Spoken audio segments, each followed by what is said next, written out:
Dear children, today we are going to write singular and plural words. Okay? Okay, madam. అయితే ఇక్కడ చూడండి word లో చివర ఏ letter వచ్చింది? Y. సో ముందు మనము సింగులర్ రాయాలన్నా ప్లూరల్ రాయాలన్నా ముందు మనం ఏం చదవాలి?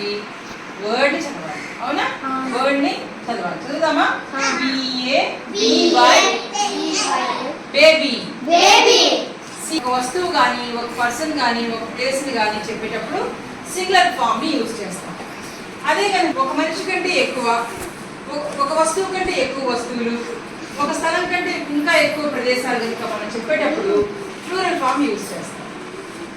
మామూలుగా మనం ఏం చేస్తాము?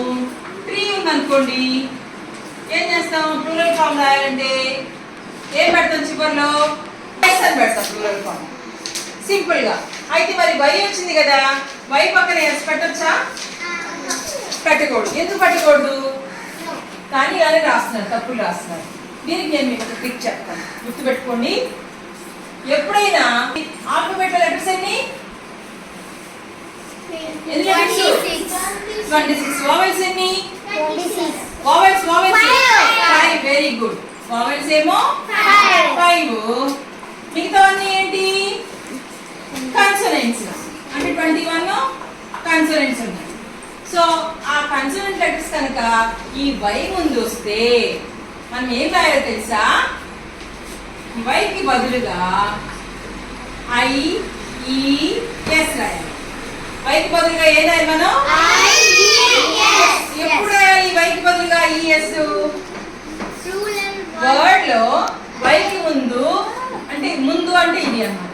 వైకి ముందు కన్సోనెంట్ లెటర్ వస్తే కనుక అప్పుడు మనము ఐఈఎస్ రాయాలి. రాద్దాం ఇప్పుడు. బిఏ బి తర్వాత ఏం రాయాలి? Very good. Baby babies. ఇప్పుడు సిటీ ఎలా రాయాలి చెప్పండి?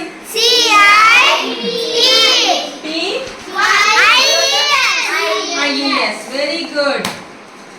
City cities. Very good. ఇప్పుడు పార్టీ చెప్పండి ఎలా రాద్దాము?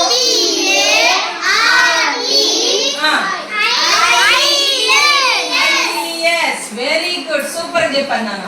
మరి కాపీ రాద్దామా ఇప్పుడు? ఫామ్ రాద్దామా?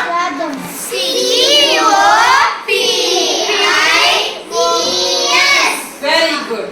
మరి లేడీకి రాద్దామా? ఎందుకని వైకి వై ప్లస్ లో ఐఎస్ రాయాలి? వైకి ముందు కన్సోనెంట్ లెటర్ ఉంది, గుర్తుపెట్టుకోండి.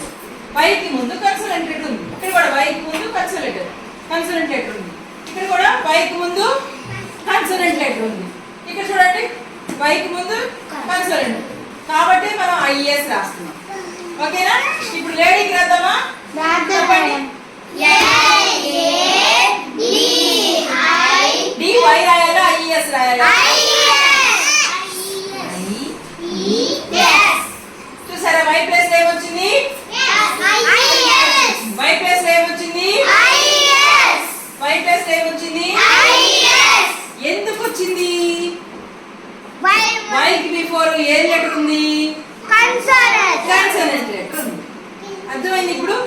ఎప్పుడైనా సరే మీరు సింగులర్ ప్లూరల్ ఫార్మ్స్ రాసేటప్పుడు ఇది చూసుకొని వై ప్లేస్ లో వై కనుక వస్తే వైకి ముందు కన్సోనెంట్ లెటర్ కనుక ఉంటే మీరు కంపల్సరీ ఐఈఎస్ పెట్టాలి. సపోజ్ వైకి ముందు వావెల్స్ వచ్చినాయి అనుకో, మామూలుగా రాసేసేయచ్చు. ఇప్పుడు బాయ్స్ ఉంది, టాయ్ ఉంది, టాయ్కి ఏ మామూలుగానే ఎస్ పెట్టేస్తాం. T O Y S toys. Boys B O Y S. ఎందుకని? వైకి ముందు వావెలే ఉంది. ఓకేనా? వైకి ముందు వావెల్ ఉంటే మామూలుగా రాసేస్తాం. కానీ వైకి ముందు కనుక కన్సోనెంట్ లెటర్ కనుక వస్తే ఏం రాయాలి? సో ఇది రూల్ అన్నమాట. అర్థమైంది? రూల్ అర్థమైందా? వై ఎప్పుడు ఎలా రాయాలో అర్థమైందా మీకు? Very good. Very good children.